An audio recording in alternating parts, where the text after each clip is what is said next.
ಏನಾಗುತ್ತೆ? ಫೈನ್ ಆಗುತ್ತೆ, ಕೇಸ್ ಆಗುತ್ತೆ. ಯಾರಿಗೆ ಕೇಸ್ ಆಗುತ್ತೆ?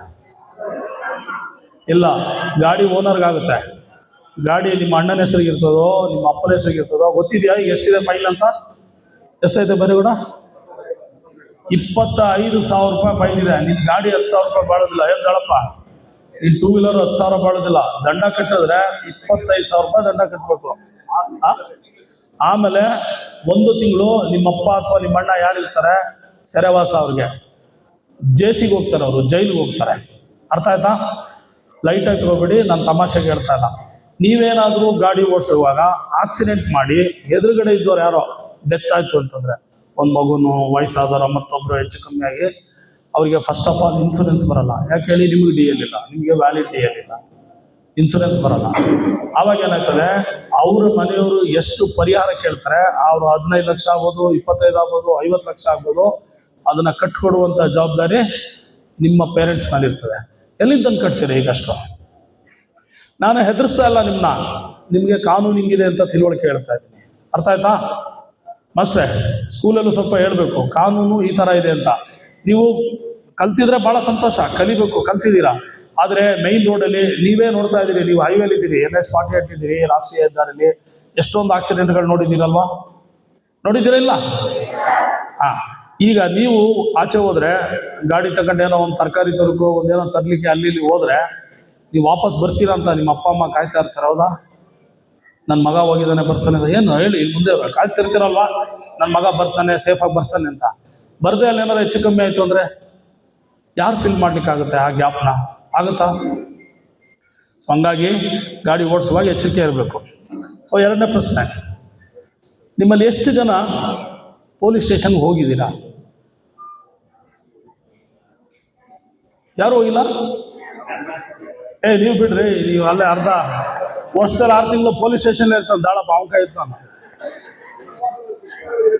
ನಾನು ಸ್ಕೂಲ್ ಮಕ್ಕಳಿಗೆ ಮಾತಾಡ್ತಿದ್ದೀನಿ, ನಿಮ್ಗಲ್ಲ. ಏನಕ್ಕೆ ಹೋಗಿದ್ದೆ ಪುಟ? ಸ್ಕೂಲಲ್ಲಿ ವಿಸಿಟ್ ಕರ್ಕೊಂಡು ಹೋಗಿದ್ದೆ. ಗುಡ್. ನೀವು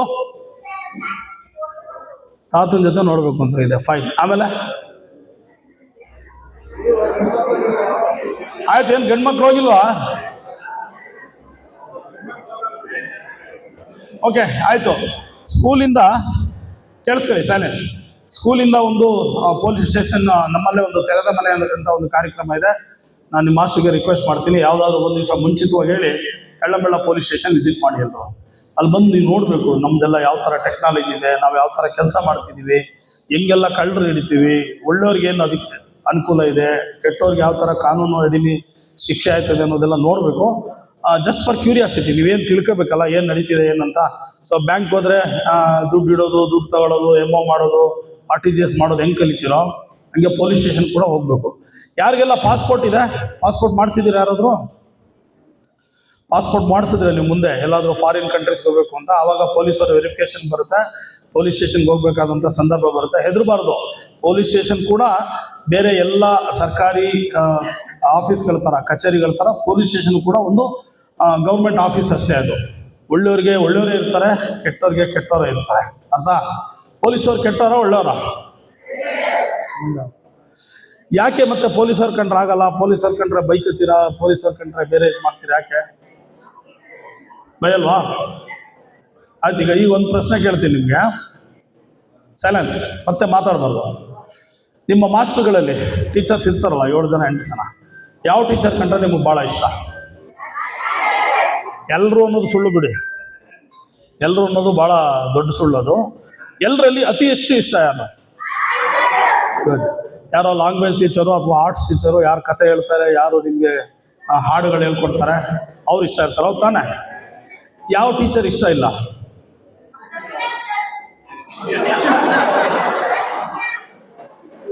ಯಾವ ಟೀಚರ್ ಇಷ್ಟ ಇಲ್ಲ? ಸೈಲೆನ್ಸ್.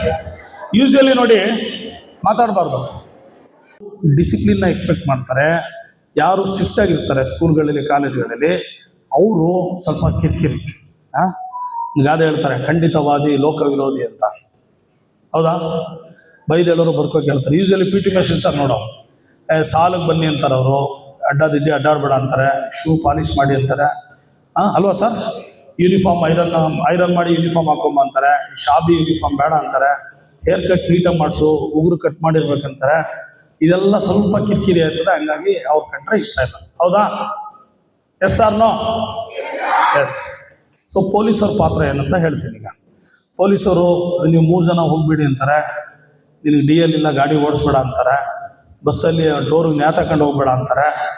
ಅದಕ್ಕೆ ಪೊಲೀಸರು ಕಂಡ್ರೆ ಇಷ್ಟ. ನಿಜನಾ? ನಿಜ ತಾನೆ? ಆದರೆ ನೀವೇನು ಅರ್ಥ ಮಾಡ್ಕೋಬೇಕು, ಅದ್ರ ಹಿಂದೆ ಇರುವಂಥ ಉದ್ದೇಶನ ಅರ್ಥ ಮಾಡ್ಕೋಬೇಕು. ಯಾಕೆ ಹೇಳ್ತಿದ್ದಾರೆ ಇವರು? ಬೈದು ಹೇಳೋರು ಬದುಕೋಕೆ ಹೇಳ್ತಾರಂತೆ, ಹಾಳಾಗಲಿ ಅಂತ ಯಾರು ಹೇಳಲ್ಲ.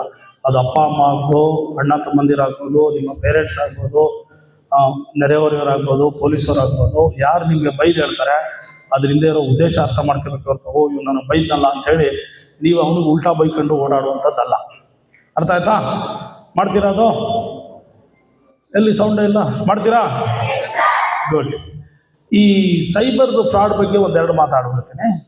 ಹೆಂಗೆ ಸೈಬರ್ ಕ್ರೈಮ್ಸ್ ನಡೀತಿದೆ, ಸೈಬರ್ ಫ್ರಾಡ್ ಆಗ್ತಾ ಇದೆ ಆಗಿಂದ.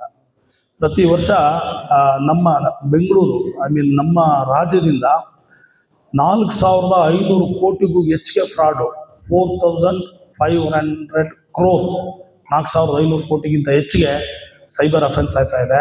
ಅದು ಇತ್ತೀಚಿನ ಅಂಕಿಅಂಶಗಳ ಪ್ರಕಾರ. ಭಾಳ ವಿದ್ಯಾವಂತರೇ ಅದರಲ್ಲೆಲ್ಲ ಕಳ್ಕೊತಿದ್ದಾರೆ. ನಾನು ನಿಮಗೆ ಒಂದು ಸಿಂಪಲ್ ಟಿಪ್ಸ್ ಹೇಳುವಂಥದ್ದು, ಇವ್ರು ಯಾವ್ದಾದ್ರು ಬಂದು ಮಾತಾಡಿದ್ರೆ ಅವ್ರು ಸಾಮಾನ್ಯವಾಗಿ ಹಿಂದಿಲಿ ಮಾತಾಡ್ತಾರೆ. ಹೌದಾ? ಯಾರಿಗಾದ್ರು ಬಂದಿರ್ಬೋದು, ಫೋನ್ ಕರೆಗಳು ಬಂದಿರ್ಬೋದು. ನಿಮ್ಗೆ ಹಿಂದಿ ಬಂದರೂ ಪರವಾಗಿಲ್ಲ, ನೀವು ಕನ್ನಡದಲ್ಲಿ ಮಾತಾಡಿ. ಅವ್ರು 1-2 ಸಾರಿ ಮಾತಾಡಿ ಆಫ್ ಮಾಡಿಬಿಡ್ತಾರೆ. ಇವ್ನು ಯಾರು ಹಿಂದಿ ಬರೋಲ್ಲ ನೀವು ಅಂತೇಳಿ ಸ್ವಿಚ್ ಆಫ್ ಮಾಡಿಬಿಡ್ತಾರೆ, ಅಥವಾ ಕಾಲ್ ಚೇಂಜ್ ಮಾಡ್ತಾರೆ, ಬೇರೆ ಯಾರು ಹಿಂದಿ ಬರೋಲ್ಲ ಹುಡುಕ್ತಾರೆ. ನೀವು ಕನ್ನಡದಲ್ಲಿ ಮಾತಾಡಿ, ಅದರಿಂದ ತಪ್ಪಿಸ್ಕೋಬೋದು. ಅವ್ರು ಏನೇ ಹೇಳಿದ್ರು ಕೂಡ, ನಿಮ್ಮದು OTP ಕೊಡಿ, ಅಥವಾ ನಿಮ್ಮ ನಂಬರ್ ಕೊಡಿ, ನಿಮ್ಮದು ಆಧಾರ್ ಕೊಡಿ, ಅದು ಇದು ಏನೇ ಹೇಳಿದ್ರು ಕೂಡ ಕೊಡಲಿಕ್ಕೆ ಹೋಗಬಾರ್ದು. ನಿಮ್ಮ ಮಕ್ಕಳೇನಿದ್ದೀನಿ, ನಿಮ್ಮ ಮಕ್ಕಳೆಲ್ಲ ಹೋಗಿ ನಿಮ್ಮ ಮನೇಲಿರೋ ಪೇರೆಂಟ್ಸ್ಗೆ, ಯಾರು ಸ್ವಲ್ಪ ವ್ಯವಹಾರ ಮಾಡ್ತಾ ಇರ್ತಾರಲ್ಲ, ಇರ್ಲಿ ಪರಲ್ಲ, ಕೇಳಿಸುತ್ತಾ ಅಲ್ಲ, ಯಾರು ವ್ಯವಹಾರ ಮಾಡ್ತಾ ಇರ್ತಾರಲ್ಲ, ಮನೆ ವ್ಯವಹಾರ ಯಾರು ನೋಡ್ಕೊತಿದ್ದಾರೆ ಅವ್ರಿಗೆ ಹೇಳಬೇಕು, ಮೊಬೈಲಲ್ಲಿ ಬಂದರೆ OTP ಕೊಡಬಾರ್ದು ಹಾಗೆ ಅಂತ. ಆಮೇಲೆ ಸಿಕ್ಕಾಬಟ್ಟೆ ಮೆಸೇಜ್ಗಳು ಬರ್ತವೆ. ಏನು, ನೀವು ಲೋನ್ ಎಲಿಜಿಬಲ್ ಇದ್ದೀರಿ, 50,000 loan, 60,000 loan, finger tip, 1 click ಅಂತ. ದಯವಿಟ್ಟು ಅದಕ್ಕೆ ಕ್ಲಿಕ್ ಮಾಡಬಾರ್ದು. ಆಯ್ತಾ? ಅದು ಕ್ಲಿಕ್ ಮಾಡ್ತು ಅಂತಂದರೆ ನಿಮ್ಮ ಮೊಬೈಲ್ ಆಕ್ಸೆಸ್ನ ಅವ್ರು ತಗೋತಾರೆ. ನಿಮ್ಮ ಮೊಬೈಲ್ ಆಕ್ಸೆಸ್ನ ಅವ್ರು ತಗೋತಾರೆ. ನಿಮ್ಮ ಮೊಬೈಲ್ಗೆ ಯಾವುದೆಲ್ಲ ಮೆಸೇಜ್ ಬರ್ತಾ ಇರುತ್ತೆ ಅದೆಲ್ಲ ಅವ್ರಿಗೂ ಕೂಡ ಹೋಗ್ತಾ ಇರುತ್ತೆ. ನಿಮಗೆ ಗೊತ್ತಿಲ್ಲದಂಗೆ ನಿಮ್ಮ ಮೊಬೈಲು ಇರೋವಂಥ ದುಡ್ಡು ಹೋದರೆ ಪರವಾಗಿಲ್ಲ, ಸಂಪಾದನೆ ಮಾಡ್ಕೋಬೋದು. ಇನ್ನು ಕೆಲವೆಲ್ಲ ಹಿಂಗೆ, ಆಗಲೇ ಇವರೊಂದು ಡಿಜಿಟಲ್ ಅರೆಸ್ಟ್ ಅಂತ ಹೇಳಿದ್ರು. ನಮ್ಮ ಫೋಟೋಗಳನ್ನ, ನಮ್ಮ ಪರ್ಸನಲ್ ಫೋಟೋಗಳನ್ನ ಅವರು ಹ್ಯಾಕ್ ಮಾಡ್ತಾರೆ. ಯಾರ್ದೋ ಒಂದು ಬಾಡಿಗೆ ನಮ್ಮ ಫೋಟೋಗಳು ಹಾಕ್ಬಿಟ್ಟು ನಿಮಗೆ ಬ್ಲಾಕ್ ಮೇಲ್ ಮಾಡ್ತಾರೆ.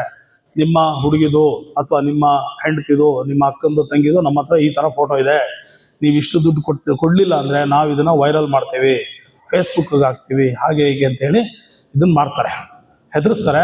ಹಂಗೇನಾಯ್ತಂದರೆ ನೀವು ಧೈರ್ಯವಾಗಿ ಬಂದು ನಿಯರೆಸ್ಟ್ ಪೊಲೀಸ್ ಸ್ಟೇಷನ್ಗೆ ಕಂಪ್ಲೇಂಟ್ ಕೊಡಿ.